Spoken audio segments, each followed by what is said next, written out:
অবস্থা খারাপ। রেকর্ডিংটি অন করলাম। হরে কৃষ্ণ কৃষ্ণ কৃষ্ণ হরে হরে, হরে রাম রাম রাম হরে হরে। ওম নমো ভগবতে বাসুদেবায়। ওম নমো ভগবতে বাসুদেবায়। ওম নমো ভগবতে বাসুদেবায়। श्री श्री राधा रानी की जय, श्री बिंदा देवी तुलसी महारानी की जय, वृंदावन धाम यात्रा की जय। তো আমরা 4 নম্বর অধ্যায় শেষ করেছি। কালকে মনমোহন প্রভু আপনাদের ছোট করে একটা রিভিশন দিয়েছে।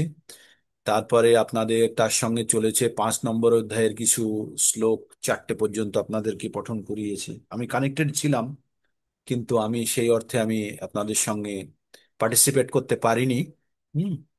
তো এখন আমরা 4 নম্বরের একটু পিছন, 4 নম্বর থেকে একটু টেনে মনমোহন প্রভু যেগুলো পড়েছেন সেগুলো আমরা একটু ঝালিয়ে নিয়ে একটু এগোবো। হ্যাঁ। তো আমরা কি করছি? আমরা ভগবদ গীতা পঠন করছি। ভগবদ গীতা ভগবানের মুখ নিঃসৃত বাণী। আমরা প্রতিদিনের ন্যায় আজকেও আমরা সেই একই সময়ে যুক্ত হয়েছি এবং ভগবদ গীতা পঠন করছি। ভগবদ গীতা কি? ভগবদ গীতা ভগবানের মুখ নিঃসৃত বাণী। কুরুক্ষেত্রের যুদ্ধক্ষেত্রে অর্জুনকে বলা হয়েছিল। কখন বলা হয়েছিল?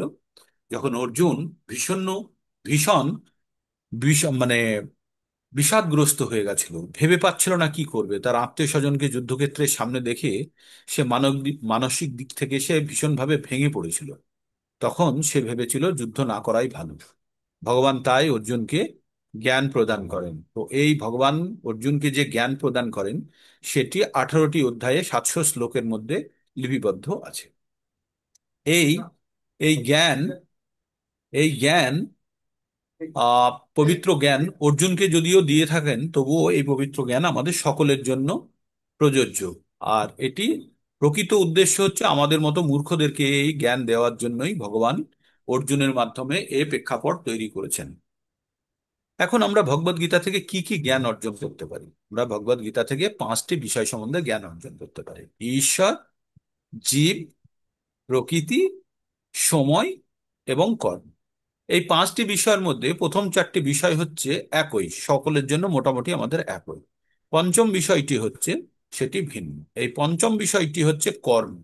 এই কর্মই যত গুরুত্বপূর্ণ, কারণ এই কর্মের ফলস্বরূপ আমরা বর্তমানে যে শরীরটি ধারণ করে আছি সেটি কর্মের ফলস্বরূপ। আমরা পূর্ববর্তী জীবনে যা ইচ্ছা প্রকাশ করেছি এবং যে মতো কর্ম করেছি সেই রূপ আমরা বর্তমানে শরীর পেয়েছি। তাই আমরা যদি কোনো অবস্থাতে আমাদের কষ্ট বা দুঃখের জন্য আমরা কাউকে দোষ দিতে পারবো না, কারণ এই শরীরটি আমার ইচ্ছা অনুসারে আমি পেয়েছি, আর আমার কর্ম এবং ইচ্ছা। তো তাই আমি পূর্ববর্তী জীবনে যে কর্ম এবং ইচ্ছা আমি ব্যক্ত করেছি সেই রকম শরীর পেয়েছি, তাই আমি কাউকে দোষ দিতে পারি না। তবে হ্যাঁ, আমরা বর্তমানে ভগবদ গীতার জ্ঞান অর্জন করে এটা জানতে পেরেছি যে জন্ম মৃত্যুর চক্র কিভাবে চলে, আর পূর্ববর্তী জীবনের কর্মফলের প্রভাব পরবর্তী জীবনে কিভাবে আসে। তাই বর্তমান জীবনে আমরা যদি একটু বুদ্ধিমত্তার সঙ্গে কাজ করি, তাহলে আমাদের পরবর্তী জীবনকে আমরা অবশ্যই ঠিকভাবে চালিত করতে পারি। আর যদি আমরা তার থেকেও বেশি কিছু করতে পারি, তাহলে আমরা জন্ম জন্মান্তরের এই বাঁধন থেকে আমরা বেরিয়ে যেতে পারি। জন্ম জন্মান্তরের বাঁধন কি? এই জন্ম মৃত্যুর চক্র। জন্ম মৃত্যুর চক্রটা কি? জন্ম, জরা, ব্যাধি আর মৃত্যু। তার সঙ্গে আরো 3টে প্রবলেম, সেটা হচ্ছে আদি আত্মিক, আদি ভৌতিক আর আদি দৈবিক। তো এই 7 ধরনের সমস্যা আমাদের এই জড়জগতে আছে। এই জড়জগতে যারাই জন্মগ্রহণ করেছে তাদের প্রত্যেককে এই 7টি সমস্যার মধ্যে দিয়ে যেতে হবে। বিশেষ করে মনুষ্যকে। অন্যান্য প্রাণীদেরও এই একই সমস্যা আছে, তবে ওদের আধি আত্মিক, আধি ভৌতিক, আধি দৈবিক এগুলো তাদেরও আছে, কিন্তু তারা সেগুলো বুঝতে পারে না। কিন্তু মনুষ্য জন্ম পেয়ে আমরা সেই সুযোগটাকে কাজে লাগাতে পারি। আমরা যখন আমাদের সমস্যাগুলোকে আমরা বুঝতে পারি, তখন সেই সমস্যার একটা সমাধান খোঁজারও চেষ্টা করতে পারি। তো তাহলে এই ভগবদ গীতাই হচ্ছে সেই সমস্যার সমাধানের উপায়। তাই ভগবান অর্জুনকে যে জ্ঞান দিয়েছেন কুরুক্ষেত্রে যুদ্ধক্ষেত্রে, এই জ্ঞান আমাদের জন্য সম্পূর্ণরূপে প্রযোজ্য, এবং এই জ্ঞানের উপর ভিত্তি করে আমরা জন্ম জন্মান্তরের যে বাঁধন থেকে আমরা বেরিয়ে যেতে পারি। ঠিক। তো আমরা ভগবদ গীতাকে তিনটে অংশে ভাগ করা হয়েছে। প্রথম অংশটি হচ্ছে কর্মযোগ। কর্মযোগ 1 থেকে 6 নম্বর অধ্যায় পর্যন্ত কর্মযোগ। এই কর্মযোগের মাধ্যমে মধ্যে আমরা কি কি দেখতে পাই? আমরা প্রথমে দেখি অর্জুন বিষাদ যোগ, তারপরে সাংখ্যযোগ। সাংখ্যযোগ অর্থাৎ বিশ্লেষণাত্মক, যে আত্মা শরীরকে ভিন্ন ভিন্ন ভাবে বিশ্লেষণ করে, এটি কপিল মুনির দেওয়া। এই কপিল মুনি পরবর্তীতে ভাগবতমে জানা যায় কপিল মুনি এই সাংখ্যযোগের উপরে বিস্তৃত ব্যাখ্যা দিয়েছেন। তারপরে 3 নম্বর অধ্যায়ে আমরা কর্মযোগ সম্বন্ধে পড়লাম। কর্মযোগ অত্যন্ত গুরুত্বপূর্ণ, কারণ আমরা যে শরীরটি বর্তমানে ধারণ করে আছি পূর্ববর্তী জীবনের কর্মের ফলস্বরূপ। এবার কর্মের ফল, তাহলে কর্মটা কি আমাদের জানতে হবে। তো কর্ম আমরা জেনেছি, কর্ম যে কোনো ক্রিয়া জীবন ধারণের জন্য আমাদের বিশেষভাবে প্রয়োজন। হরে কৃষ্ণ হরে কৃষ্ণ। বিশ্বখা মাতাজি, হরে কৃষ্ণ আছেন? ওই বিশ্বখা মাতাজি, দেখুন তো ওই বিল্ল বিল্ল দল মন্ডল প্রভুর কিছু অসুবিধা হচ্ছে বুঝি, পারলে একবার কথা বলে নিন। এখন আমি কানেক্ট করতে পারবো না, কারণ কথা বলে এগুলো আগে না করা থাকলে বলে করা সম্ভব নয়। সবকিছুই দেওয়া আছে। হরে কৃষ্ণ হরে কৃষ্ণ, কৃষ্ণ কৃষ্ণ হরে হরে, হরে রাম রাম রাম হরে হরে। তো আমরা প্রথমে আমাদের কর্মের উপরে নির্ভর করে আমাদের কিন্তু পরবর্তী জীবনটি নির্ধারিত হয়। তাই বর্তমান জীবনের কর্মফল আমাদের পরবর্তী জীবনে ফল দেবে। তো আমরা এই জ্ঞানটি এই জীবনে অর্জন করেছি। গত জীবনে আমরা যদি অর্জন করে যদি ভগবানের ভক্তিতে যদি আমরা লীন হতে পারতাম, তাহলে হয়তো আমরা কিছুটা হলেও উদ্ধার হয়ে যেতে পারতাম। কিন্তু যেহেতু হতে পারিনি, তবুও তবু আমরা যতখানি পাচ্ছি ততখানি আমাদের গ্রহণ করে আমরা অন্তত পরবর্তী জীবনটাকে আমরা সিকিউর করতে পারি। তাই আমাদের কি করতে হবে? আমাদের এখন বিশদ জ্ঞান অর্জন করছি। আমরা কর্মযোগে কি কি দেখলাম? কর্মযোগে দেখলাম যে কর্ম ছাড়া কেউ বাঁচতে পারে না, প্রত্যেকটা জীবকে কর্ম করতে হবে। আর কর্ম, তাহলে কর্ম করতে গেলেই এখানে পাপ পুণ্যের ব্যাপার চলে আসবে। সকাম কর্ম করলে পুণ্য হবে, আর বিকর্ম করলে পাপ হবে। তাহলে আমরা কি করে বাঁচবো? তাই বলছে বিষ্ণুর উদ্দেশ্যে কৃতকর্ম কখনো পাপ বা পুণ্য বহন করে না। তাই আমরা বিষ্ণুর উদ্দেশ্যে যখন কোনো কাজ করতে পারবো, তখন আমরা পাপ পুণ্যের বন্ধন থেকে আমরা মুক্ত হয়ে যাব। সেটাকে অকর্ম বলা হয়। তো সেটি বিশেষভাবে গুরুত্ব দেওয়া হয়েছে 4 নম্বরে। 4 নম্বরে ভগবান এই যে আমাদের কর্মের, আমরা যে কর্মের আহ, জ্ঞান দেওয়ার সময় ভগবান একটা জিনিস আমাদের বলেছেন, যে আমাদের সব থেকে কষ্টদায়ক জিনিসটা হচ্ছে আমাদের ইচ্ছা বা আমাদের।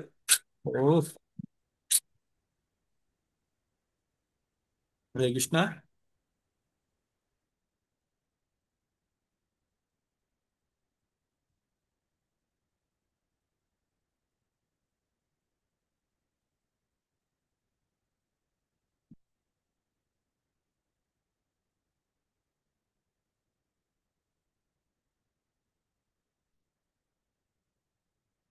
কৃষ্ণ কৃষ্ণ হরে হরে, হরে রাম রাম রাম হরে হরে। তো আমাদের যেটা জানতে হবে যে আমাদের কর্ম, আমাদের 3 ধরনের কর্ম হলো সকাম কর্ম, বিকর্ম আর অকর্ম। এই 3টে কর্মের মধ্যে থেকে আমাদের তাহলে জানতে হবে কর্মের ফল, কিভাবে কর্মের ফল থেকে বাঁচা যায়। তাই আমাদের নিষ্কাম কর্মযোগের কথা বলা হয়েছে, যেটি অকর্মের সঙ্গে সমতুল্য। তো তাই আমাদের যে কোনো কর্ম যখন আমরা ভগবানের উদ্দেশ্যে আমরা অর্পিত করে কাজটি করব, তখন সেটিকে আমরা নিষ্কাম কর্মযোগ করব।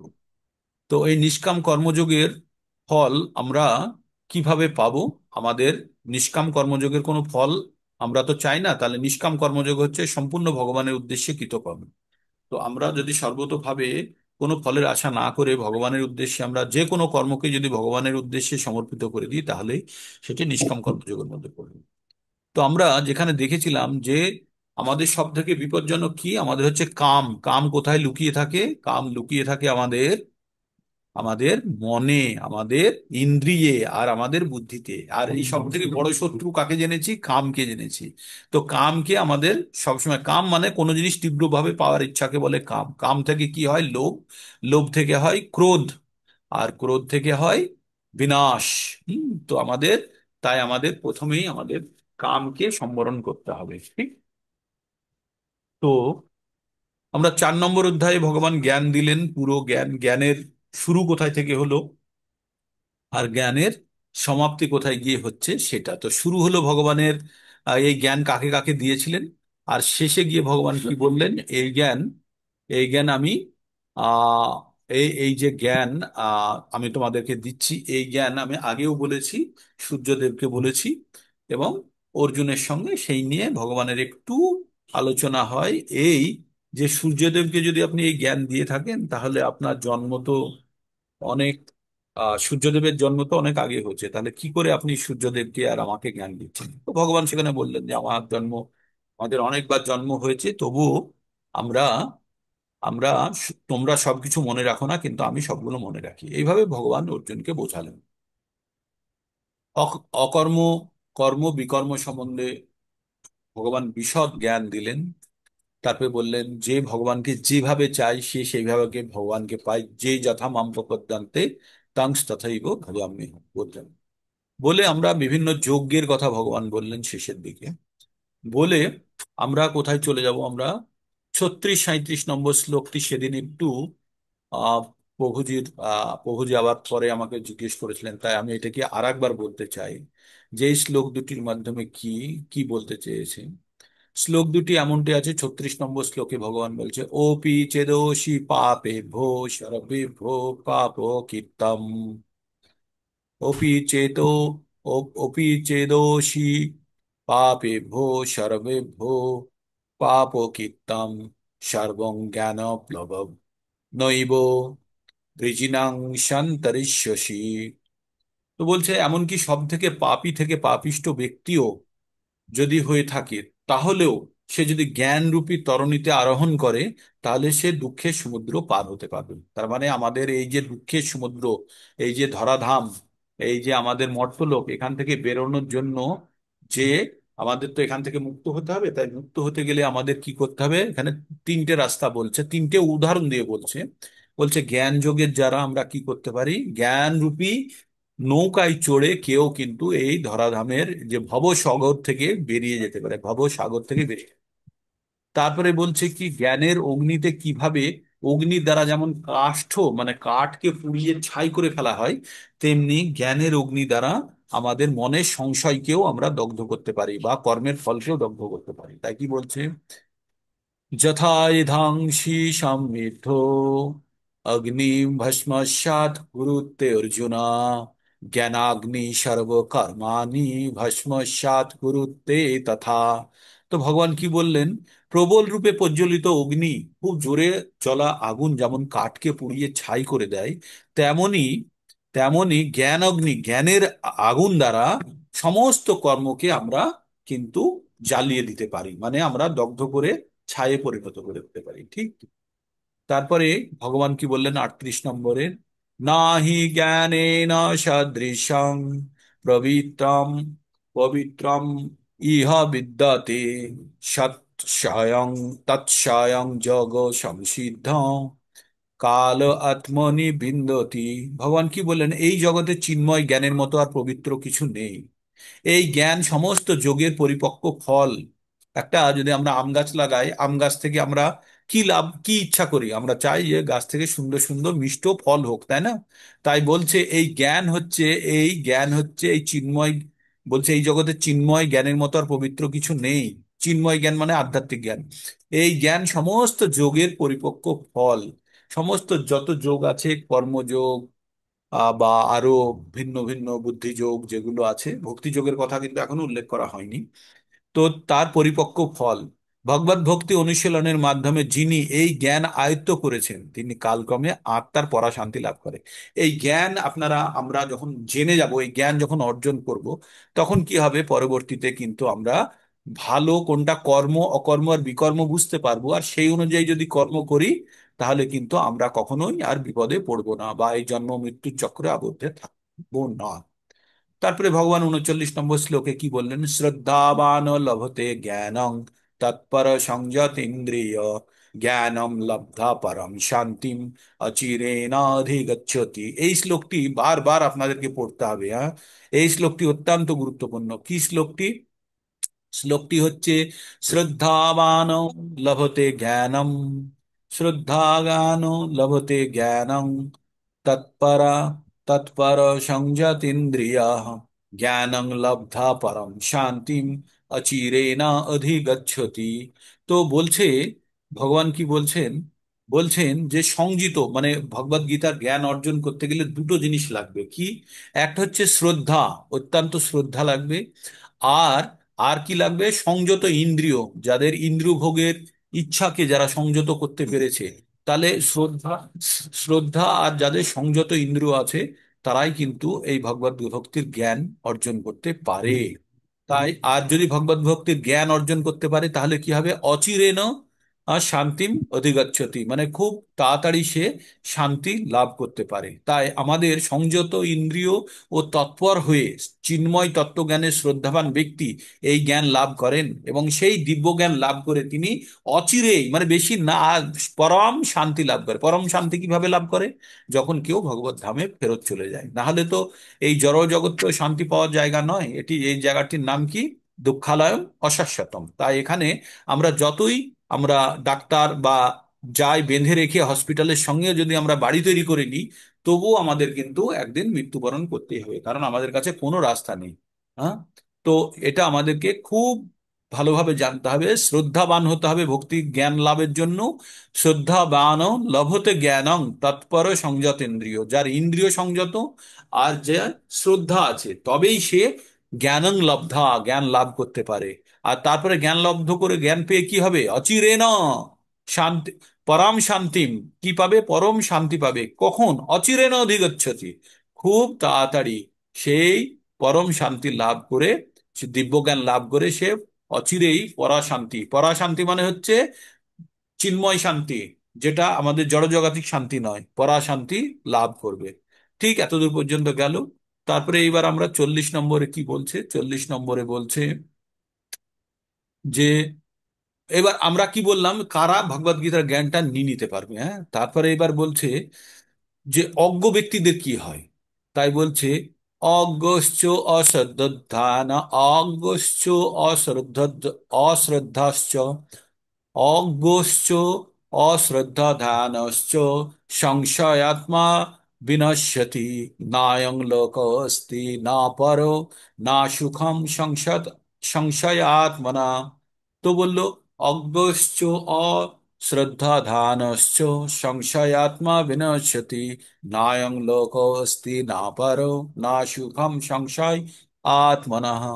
তো বললেন অজ্ঞ, শাস্ত্রের প্রতি শ্রদ্ধাহীন, মানে যারা অজ্ঞ, যাদের বুদ্ধি কম, বোকা, এবং শাস্ত্রের প্রতি যাদের ভরসা নেই, বিশ্বাস নেই, যারা শ্রদ্ধা নেই, সে ব্যক্তি কখনোই ভগবত ভক্তি লাভ করতে পারে না। আগের আগের শ্লোকে আমরা কি পড়লাম, ভগবত ভক্তি লাভ করার জন্য এক হতে হবে ইন্দ্রিয় সংযত হতে হবে, আর দুই হতে হবে শ্রদ্ধা থাকতে হবে।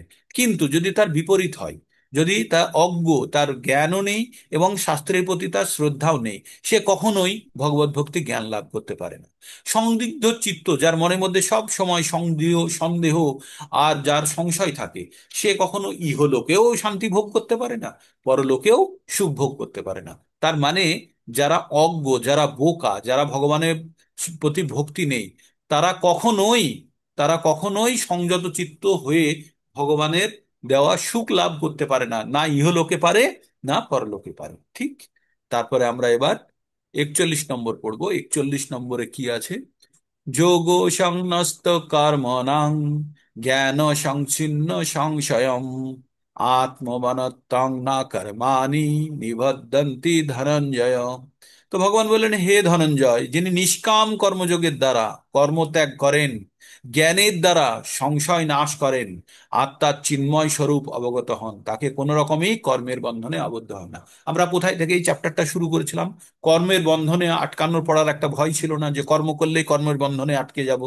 তারপরের চ্যাপ্টারে তো আবার আর একটা মজার কথা শুনবো, দেখুন না, কর্ম করলেই কর্মের বন্ধনে আটকে পড়ে যাব। তাই ভগবান কি বললেন, যে নিষ্কাম কর্মযোগের দ্বারা কর্ম ত্যাগ করেন, নিষ্কাম কর্মযোগের দ্বারা কর্মত্যাগ, নিষ্কাম কর্মযোগ জানতে হবে, যে কর্ম হবে কিন্তু যার ফলের প্রতি আকাঙ্ক্ষা নেই।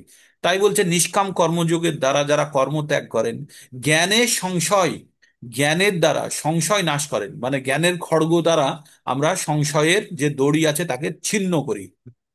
তারপরে আত্মার চিন্ময় স্বরূপ সম্বন্ধে, এবার তখনই সে, যখন সে সংশয় রহিত, যার মনের মধ্যে কোনো সন্দেহ থাকবে না, তখনই কিন্তু আত্মার চিন্ময় সম্পর্কে অবগত হয়। আত্মা চিন্ময় কি, আত্মা, আমরা আত্মা সম্বন্ধে জানি আত্মা ঈশ্বরের অংশ, আত্মার কোনো ক্ষয় নেই, আত্মা ধ্বংস করা যায় না, আত্মা কখনো শরীর ছাড়া থাকতে পারে না।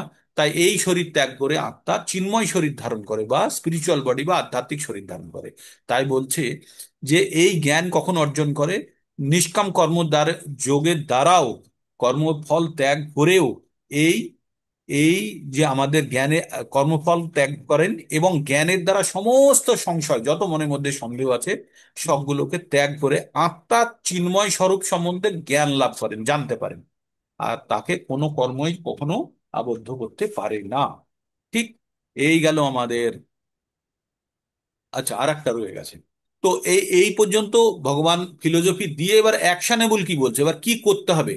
যতক্ষণ আমরা কোনো সিদ্ধান্ত দিই, সিদ্ধান্ত দেওয়ার পরে কিন্তু একটা অ্যাকশনেবল থাকে যে এই কাজটা এবার তুমি করো। তাই ভগবান এবার বলছে, তস্মাদ অজ্ঞান সম্ভূতম, তস্মাদ অজ্ঞান সম্ভূতম হৃদয়স্থম জ্ঞানম আশিনা আত্মন চিত্তা, হৃদয়ত্তম জ্ঞান আশিনাত্মনা চিত্তা এনাম সংশয়ম যোগম আতিষ্ঠ উত্তিষ্ঠ ভারত। তাই বললেন, ভগবান বললে, অতএব তোমার হৃদয়ে যে অজ্ঞান প্রসূত ঈশ্বরের অজ্ঞানপ্রসূত সংশয়ের উদয় হয়েছে, তার মানে জ্ঞান না থাকার জন্য মনের মধ্যে যে ভয় সৃষ্টি হয়েছে, তা তুমি জ্ঞানরূপ খড়গের দ্বারা তাকে ছিন্ন করো, করে যোগাশ্রয় করে যুদ্ধ করার জন্য উঠে দাঁড়াও হে অর্জুন। তোমার কর্তব্য তুমি পালন করো। তো এই ছিল আমাদের 4 নম্বর অধ্যায়ের সমাপ্তি। 4 নম্বর অধ্যায় থেকে জ্ঞানের দ্বারা ফাইনালি অর্জুনকে কি বললো, অর্জুন এই জ্ঞানের দ্বারা তোমার মনের মধ্যে যতখানি সন্দেহ সংশয় আছে সেগুলিকে তুমি ত্যাগ করো, ত্যাগ করে তুমি কি করো, উঠে দাঁড়াও, এবার তোমায় যুদ্ধ করতে হবে। এইবার অর্জুনের মাথার মধ্যে আসছে, একবার বলছে কর্ম ত্যাগ করো, আবার বলছে উঠে দাঁড়াও, আবার বলছে যে, তাহলে অর্জুন বলছে কি করব, আবার কনফিউশনে চলে এসছে। এসে এবার নতুন যে আমাদের যোগ শুরু হচ্ছে, যে অধ্যায় শুরু হচ্ছে, তার নাম হচ্ছে কর্ম সন্ন্যাস যোগ। আর প্রথম শ্লোকটি অর্জুন জিজ্ঞেস করছে ভগবানকে, কি জিজ্ঞেস করছে ভগবানকে? অর্জুন বাচ সন্ন্যাসং কর্মণাং কৃষ্ণা পুনর্যোগং সংশসি যশ্রেয় এতয় এরকম তন্মে ব্রূহি সুনিশ্চিতম। अर्जुन उवाच सन्नासं कर्मणां कृष्ण पुनर्योगं च संशसि यश्रेयो एय एतयोरेकम् তন্মে ব্রূহি সুনিশ্চিতম। অর্জুন বললেন, এইবার অর্জুনের মাথার মধ্যে হচ্ছে যে প্রথমে তো আপনি বললেন যে তুমি কর্মত্যাগ করো, আবার বলছে তুমি কর্মশূন্য, আমি কনফিউজ হয়ে গেছি। তুমি আমাকে বলছো কর্মত্যাগ করো, তারপরে আবার বলছে কর্মযজ্ঞের অনুষ্ঠানের জন্য যুদ্ধ করার জন্য তৈরি হও। দুটোর মধ্যে কোনটি অধিক শ্রেয়, কোনটি কল্যাণকর, আমাকে সুনিশ্চিতভাবে তুমি আমাকে বলো। এবার আমরা একদিন বড় আলোচনা করেছিলাম না শ্রেয় আর প্রেয় নিয়ে। শ্রেয় মানে হচ্ছে যেটা দীর্ঘকালীন ভালো, যেটা পারমার্থিক উন্নতির জন্য ভালো, সেটা হচ্ছে শ্রেয়। আর প্রেয় কি? তৎক্ষণিক ভালো। তো অর্জুনের জন্য প্রেয় কি ছিল? অর্জুনের জন্য প্রেয় ছিল যুদ্ধ না করে, যুদ্ধ না করে যুদ্ধক্ষেত্র ত্যাগ করা অর্জুনের জন্য প্রেয় ছিল। কিন্তু শ্রেয় যদি হয় তাহলে কি করতে হবে? অর্জুনকে অর্জুনকে যুদ্ধ করতে হবে। তাই ভগবান বলছে, ভগবানকে অর্জুন বলছে যে তুমি আমার জন্য শ্রেয় কোনটি সেটি আমাকে ঠিক করে বলো, আমি বুঝতে পারছি না। তুমি একবার বললে যুদ্ধ করো মানে কর্ম করো, আবার একবার তুমি বললে যে তুমি তুমি কর্মের অনুষ্ঠান ত্যাগ করো, করে তুমি ত্যাগ করো বা কর্মফল ত্যাগ করো। তাই অর্জুন কনফিউজ হয়ে ভগবানকে বললেন। তাই এবার ভগবান অর্জুনকে এবার বোঝাবে কর্ম সন্ন্যাস, কর্ম ত্যাগ আর কর্ম সন্ন্যাসের মধ্যে পার্থক্য কি। কর্ম ত্যাগ আমরা কি জানি, কর্ম ত্যাগ মানে কাজটা করবোই না। আর কর্ম সন্ন্যাস মানে হচ্ছে কর্ম করব কিন্তু কর্মের কর্মের ফল থেকে আমি সন্ন্যাস নেব, কর্মের ফলের প্রতি আমার আসক্তি থাকবে। তো এটাকেই ভগবান এবার 2 নম্বর শ্লোকে বোঝাবেন। কালকে আপনারা শুনেছেন, তবু আর একবার আপনাদের সুবিধার্থে আমি পুনরায় বলছি। তো ভগবান কি বলছেন? শ্রী ভগবান উবাচ সন্ন্যাস সন্ন্যাস কর্মযোগশ্চ নিঃশেষকর উভয় তয়োক্ত কর্ম সন্ন্যাসাৎ কর্মযোগো বিশিষ্যতে। ভগবান কি বললেন? ভগবান বললেন যে কর্মত্যাগ এবং কর্মযোগ উভয়ই মুক্তিদায়ক। অর্জুন কি জিজ্ঞেস করেছে? কোনটি অধিক শ্রেয়স্কর আমাকে সুনিশ্চিতভাবে বলেন, কি কি? কর্মযোগ আর কর্মসন্ন্যাস, কর্মত্যাগ আর কর্মযোগ। কর্মত্যাগ হচ্ছে কি? কর্মত্যাগের অর্থ অর্জুন বোঝেনি। কর্মত্যাগ মানে অর্জুন ভেবেছে যে কাজই করতে হবে না, সেটাকে ভেবেছে। কিন্তু কর্মত্যাগ মানে ভগবান যেটা বলছে, কর্মফলের ইচ্ছা ত্যাগ করা, কর্মফলের প্রতি আসক্তি ত্যাগ করা।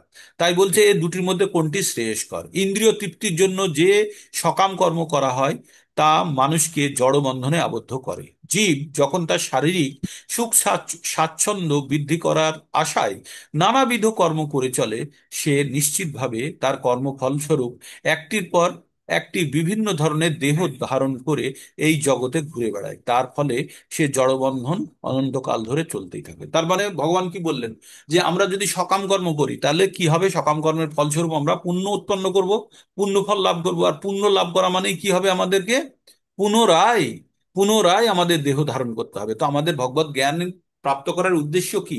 যাতে আমরা এই জড় জগতে জন্ম মৃত্যু চক্র এবং আদি ভৌতিক, আদি দৈবিক এবং আদি আত্মিক, এই তিন ধরনের সমস্যা আর চারটে চারটে স্টেজ, জীবনের চারটে অধ্যায়, এই অধ্যায় থেকে মানে টোটাল 7 ধরনের সমস্যা থেকে যেন আমরা দূর বেরোতে পারি। তাই ভগবান ভগবান অর্জুনকে এই জ্ঞান দিচ্ছেন যে এই জন্ম মৃত্যু চক্র থেকে যে যতক্ষণ না কেউ বেরোতে পারবে, ততক্ষণ কিন্তু এই এই সমস্যাগুলো তাকে প্রতিবার ফেস করতে হবে বা ভোগ করতে হবে। তাই আমরা যদি সকাম কর্ম করি, যদি পুণ্য অর্জন করি, পুণ্য অর্জন করে কেউ যদি আম্বানিও হয়, তবুও তাকে একদিন মৃত্যুবরণ করতে হবে। কেউ যদি পুণ্য অর্জন করে কেউ যদি ইন্দ্রও হয়, কেউ যদি ব্রহ্মাও হয়, তবুও তাকে মৃত্যুবরণ করতে হবে। তাই ভগবান কি বলেছেন 8 নম্বর অধ্যায়ের 16 নম্বর শ্লোকে, অব্রহ্ম ভুবনাল্লোকা পুনরাবর্তনে অর্জুনা মাম উপেত্তুতু কন্তেও পুনর্জন্ম না বিদ্যতে। তাই ভগবান বলছেন যে ভূলোক থেকে ব্রহ্মলোক পর্যন্ত প্রত্যেকটা লোকে যে যেখানে আছে, প্রত্যেককে আবার কি করতে হবে? জন্ম মৃত্যুর চক্রে তাকে পড়তে হবে, পুনরায় তাকে মর্তলোকে আসতে হবে। কিসের জন্য? তার ওই পুণ্য, শিন্নে পুণ্য মর্তলোকম বিশন্তি তে তং ভুক্তা স্বর্গলোকম বিশালাম শিন্নে পুণ্য মর্তলোকম বিশন্তি। স্বর্গলোকে বা কোনো উচ্চ লোকে অনেক সুখ ভোগ করার পরে যখন তার পুণ্য শেষ হয়ে যাবে, তখন কিন্তু তাকে মর্তলোকে বিশন্তে ফিরে আসতে হবে। তাই তাই ভগবান বলছেন যে বুদ্ধিমান হও অর্জুন, হয়ে তোমার এমন কাজ করো যাতে তুমি এই ধরনের সমস্যা থেকে বেরোতে পারো। তো এবার ভগবান 3 নম্বর শ্লোকে কি বলছে? জ্ঞেয় চ নিত্য সন্ন্যাসী যো না দেষ্টি না কাঙ্ক্ষতি নির্দ্বন্দ্ব হি মহাবাহো সুখম বন্ধাত প্রমোচ্যতে। তো ভগবান কি বললেন? ভগবান বললেন, হে মহাবাহু, যিনি তার কর্মফলের প্রতি দ্বেষ বা আকাঙ্ক্ষা করে না, কর্মফলের প্রতি, কিসের প্রতি? আমাদের কর্মফল, তার প্রতি দেশ, দেশ মানে সেটাকে খারাপও ঘৃণাও করে না, আবার আকাঙ্ক্ষাও করে না, তাকেই বলা হয় নিত্য সন্ন্যাসী। সন্ন্যাসী তাহলে কাকে বললো? নিত্য সন্ন্যাসী। যে কর্মফলের প্রতি কোনো আকাঙ্ক্ষা নেই। আমি যে কাজটি করছি, আমার যদি আপনাদের প্রত্যেকে কোনো রকম এক্সপেকটেশন না থাকে যে আমার, আমি আপনাদের ভগবত গীতা পঠনের জন্য আমরা আলোচনা টেবিলে বসে আমরা যে এই যে আলোচনা করছি, এখানে যদি আপনাদের থেকে আমার কোনো রকমের ভৌতিক আশা, বিশেষ করে ভৌতিক আশা যদি না থাকে, আর যদি আমার ভৌতিক আশা না থাকে, তাহলে আমার কর্মফলের প্রতি কিন্তু আমার কোনো আসক্তি থাকলো না। বা কেউ আমার কথা শুনলেন না বা নিজের মতো করে চলছে না, আমি রিকোয়েস্ট করেও হচ্ছে না, সেই জন্য তার প্রতি আমার কোনো রাগও হবে না, দ্বেষও হবে না। আবার আপনারা খুব ভালো করছেন, তাতে আমার যেন কোনো আকাঙ্ক্ষা না থাকে যে আপনারা ভালো করলে আমার ভালো ফল লাভ হবে। এই যে দুটো জিনিসকে যদি আপনারা মন থেকে যদি দূর করতে পারেন, তাহলে তারা হবে নিত্য সন্ন্যাসী। তাদের আ- ফলেও কিছু যায় আসে না, তাদের ফলের প্রতিও কোনো আকাঙ্ক্ষা নেই। আবার তারা তারা ফলের বিপরীত হলে তাকেও তারা দ্বেষ করে না। ফলের বিপরীত মানে যদি তার মন মতো যদি না হয়, তাতে তার রাগ হওয়ার কথা, তো সেটাও তিনি করেন না। আর সেই রকম ব্যক্তিকে কি বলছে? নিত্য সন্ন্যাসী। তাহলে নিত্য সন্ন্যাসী যারা, তারা কি করে? তারা তারা ফলের প্রতি তাদের কোনো রকম আসক্তি নেই। তারা কিন্তু কর্ম করছে, কিন্তু ফলের প্রতি কোনো রকম আসক্তি নেই। আবার আবার যদি ফলের ফল যদি তার বিরূপ হয়, যার যেটা সে চায় না, সেরকম হলেও তার মনের মধ্যে কোনো রকমের ক্রোধ বা রাগের সৃষ্টি হয় না। তো সেই রকম যারা, তাদেরকে বলছে নিত্য সন্ন্যাসী। তারপরে এইবার ভগবান কি বলছেন? সাংখ্য যোগের কথা আবার তিনি তুলেছেন এখানে, বলছেন সাংখ্য যোগ পৃথক বালা প্রবদন্তি না পণ্ডিতাহ একামাস্থিতঃ সম্যক উভয় বিন্দতে ফলম। ভগবান বললেন সাংখ্য যোগ পৃথক বালাহ প্রবদন্তি না পণ্ডিতাহ একমপস্থিত সম্যক উভয় বিন্দতে ফলম। ভগবান বললেন যে সাংখ্যযোগ, সাংখ্যযোগ এবং আহ, যে কর্মযোগ, এই দুটোকে আলাদা আলাদা করে কে ভাবে? যাদের বুদ্ধি কম, হ্যাঁ, যাদের বুদ্ধি কম তারাই না পণ্ডিতাহা, পণ্ডিত যারা তারা বলে না, না পণ্ডিতারা যারা অপণ্ডিত, যাদের বুদ্ধি কম, তারাই কি বলে? যে বলে যে সাংখ্যযোগ, সাংখ্যযোগ আমরা কাকে পড়েছি? বিশ্লেষণাত্মক সংখ্যা থেকে সাংখ্য, এই যে আমরা পড়লাম আত্মা, কর্তব্য, বুদ্ধি, এইগুলো এই জায়গাটা সাংখ্যযোগের মধ্যে পড়ছে। তাই বলছে যারা সাংখ্যযোগ এবং কর্মযোগকে পৃথক পদ্ধতি বলে প্রকাশ করে, কারা? অল্প বুদ্ধি, কিন্তু পণ্ডিতেরা তা বলেন না। উভয়ের মধ্যে কোনো একটিকে সুষ্ঠুভাবে আচরণ করলেই উভয়ের ফল লাভ করা যায়। মানে সাংখ্যযোগের মাধ্যমেও কেউ ভগবান প্রাপ্তি লাভ করতে পারে, আবার কেউ কর্মযোগের মাধ্যমে লাভ করতে পারে। দুটো কোনো পৃথক নেই, দুটো দ্বারা একই রকম ফল পাওয়া যায়। তাই অজ্ঞ ব্যক্তিরা দুটোকে আলাদা আলাদা পদ্ধতি ভাবে, কিন্তু পণ্ডিতেরা তা ভাবেন না। পণ্ডিতেরা কি বলেন? যে উভয় থেকেই একই ফল লাভ করা যায়। যদিও দুটোর পদ্ধতি কিছুটা হলেও আলাদা, কিন্তু তা থেকে পদ্ধতি কিছুটা আলাদা হলেও কিন্তু ফল একই লাভ করা যায়। তাই বলছে সাংখ্য দর্শনের উদ্দেশ্য হচ্ছে জড়জগতের বিশ্লেষণের করার মাধ্যমে আত্মার অস্তিত্ব উপলব্ধি করা। জড়জগতের আত্মা হচ্ছেন শ্রী বিষ্ণু বা পরমাত্মা। ভক্তি যোগে যখন ভগবান শ্রীকৃষ্ণের সেবা করা হয়, তখন পরমাত্মারও সেবা সাধিত হয়। একটি প্রক্রিয়া হচ্ছে গাছের মূল খুঁজে বার করে, আর অন্যটি হচ্ছে মূলে জলসিঞ্চন করা। তাহলে প্রথমটা পদ্ধতি কি বলছে? গাছের গোড়া খুঁজে বার করা বা শিকড় খুঁজে বার করা। আর পরেরটি হচ্ছে গাছের শিকড়ে জল দেওয়া। এই দুটো কাজের মাধ্যমেই কিন্তু গাছ কি হয়? গাছ পূর্ণ জ্ঞান যোগে, পূর্ণ জ্ঞানযুক্ত হয়ে সেবায় প্রবৃত্ত হন। এই যখন এই দুটো জিনিস আমরা জেনে গেলাম, তখন সাংখ্য দর্শনের যথার্থ শিক্ষার্থী যারা সাংখ্য দর্শন বুঝে গেছে, তারা জগতের মূল বিষ্ণুকে, আমাদের জড় জগতের মূলকে বিষ্ণু, বিষ্ণুকে জানতে, বিষ্ণু বা কৃষ্ণের কথা বলছে, জানতে পেরে পূর্ণ জ্ঞান যোগে যুক্ত হয়ে তার সেবায়। আমরা যখন জেনে যাব যে এই সামনে গর্ত আছে, গিয়ে সামনে দাঁড়ালেই আমরা পড়ে যাব, তাহলে কি আমরা সেখানে যাব? যাব না। কিন্তু যদি জানি তার পাশেই একটা সুন্দরভাবে 50 কেজি সোনার একটা ওজন রাখা আছে, দৌড়ে গিয়ে সেটাকে কোনো না কোনো ভাবে তুলে নিয়ে মাথায় করে ফিরে আসার চেষ্টা করব, তাই না? চেষ্টা করব তো। তো সেটা তেমনই আমরা জেনে গেছি যে আমাদের আমাদের জীবনে ভগবান হচ্ছে চরম, মানে সে 50 কেজি কি হাজার হাজার কোটি কোটি কেজি ওজনের সোনার মতো মূল্যবান। তাহলে সেটিকে পাওয়ার জন্য আমরা কেন উদ্বিগ্ন হব না? সেটির জন্য কেন আমরা ভীষণ বেগে সেটির দিকে ধাবিত হব না? যদি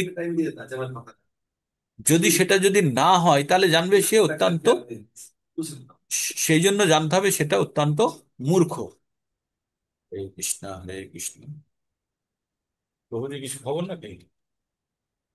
প্রভুজি খবর আছে নাকি কিছু? হ্যাঁ, তোমাদের কিছু খবর আছে? না ওই গাড়ি এসে গেছে বলছে। এখন গাড়ি তো আমাদের 6:30টায় যাবে তো, হ্যাঁ, না 7টায় যাবে, তো দেরি আছে তার। খেয়ে দিয়ে যাবে তো। হ্যাঁ ঠিক আছে। আপনি কিছু খাবেন? না, কিছু খাবো না। হরে কৃষ্ণ, হরে কৃষ্ণ, কৃষ্ণ কৃষ্ণ হরে হরে, হরে রাম, রাম রাম হরে।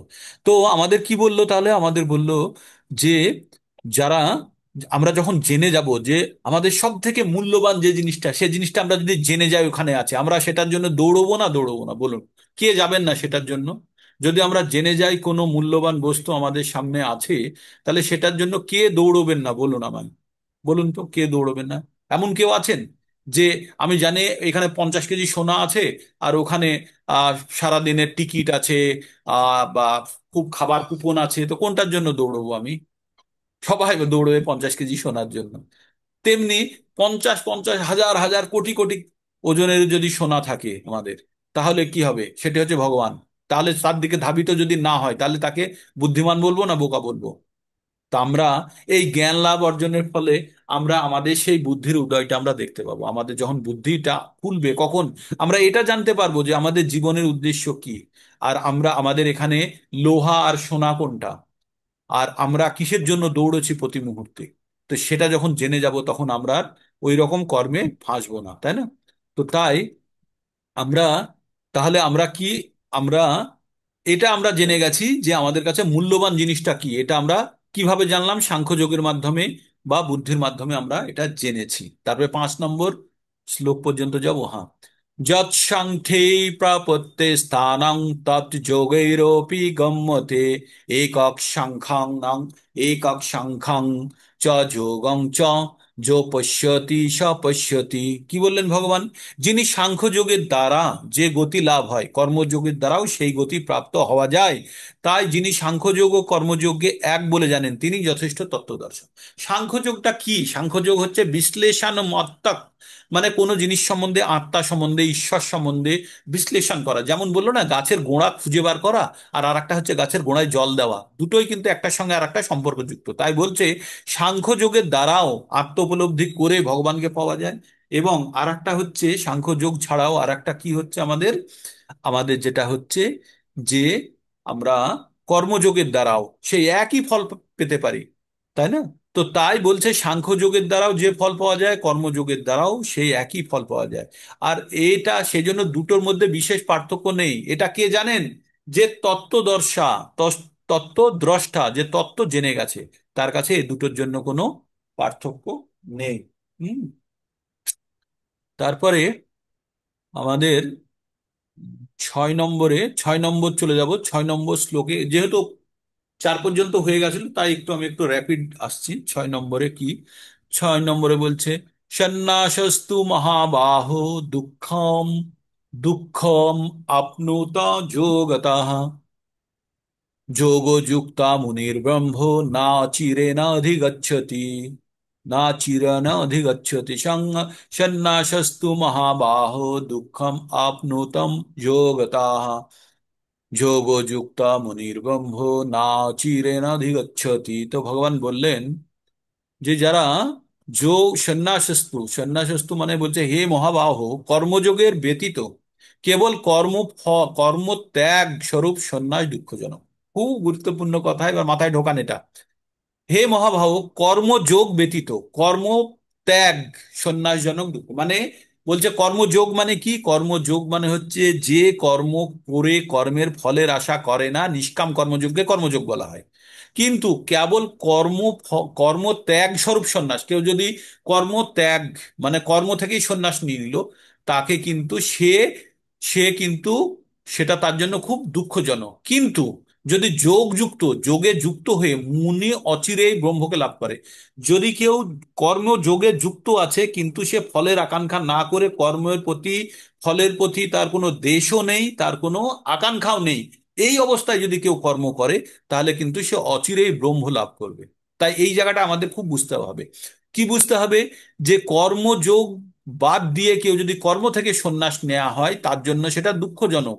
কিন্তু কেউ যদি কর্মযোগের মধ্যে থেকেই, কর্মযোগের প্রকৃত অর্থ বুঝে কেউ যদি কাজ করে, তাহলে সে অবশ্যই ব্রহ্ম লাভ করবে, মানে পরম শান্তি, যে মানে পরম আমাদের প্রাপ্য জিনিস সেটা লাভ করবে। কি বলছে?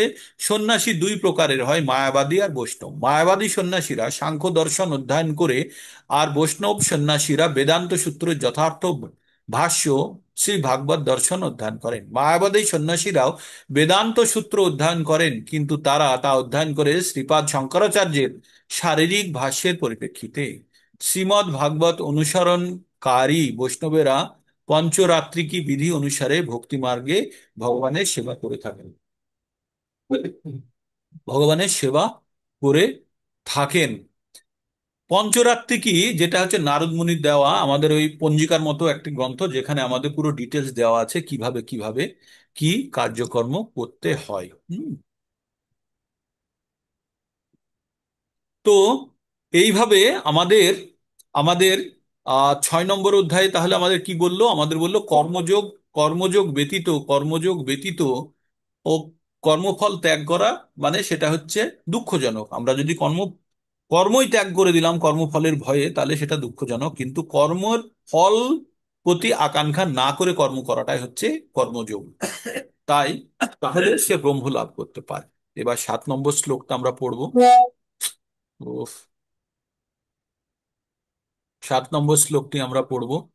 যোগযুক্ত বিশুদ্ধাত্মা বিজিতাত্মা জিতেন্দ্রিয় সর্বভূতাত্মা ভূতাত্মা কুর্বন্নপি না লিপ্যতে। বলছে যোগযুক্ত জ্ঞানী, যোগযুক্ত জ্ঞানী বিশুদ্ধ বুদ্ধি, বিশুদ্ধ চিত্ত এবং জিতেন্দ্র, যে ইন্দ্রিয়কে জয় করেছে, তিনি সমস্ত জীবের অনুরাগ ভাজন হয়েও সমস্ত কর্মতে লিপ্ত হয় না। যদি কেউ ইন্দ্রিয়, যার ইন্দ্রিয় যদি কন্ট্রোলে থাকে, যে মনে করুন আপনার সামনে খুব মিষ্ট খাবার রাখা আছে, তবু আপনার জিভায় জল আসছে না, তাহলে সেই খাবারকে ত্যাগ করতে আপনার কি কোনো কষ্ট হবে? হবে না, কারণ আপনি সেখান থেকে আপনাকে নিজেকে, ইন্দ্রিয়কে সম্বরণ করেছেন।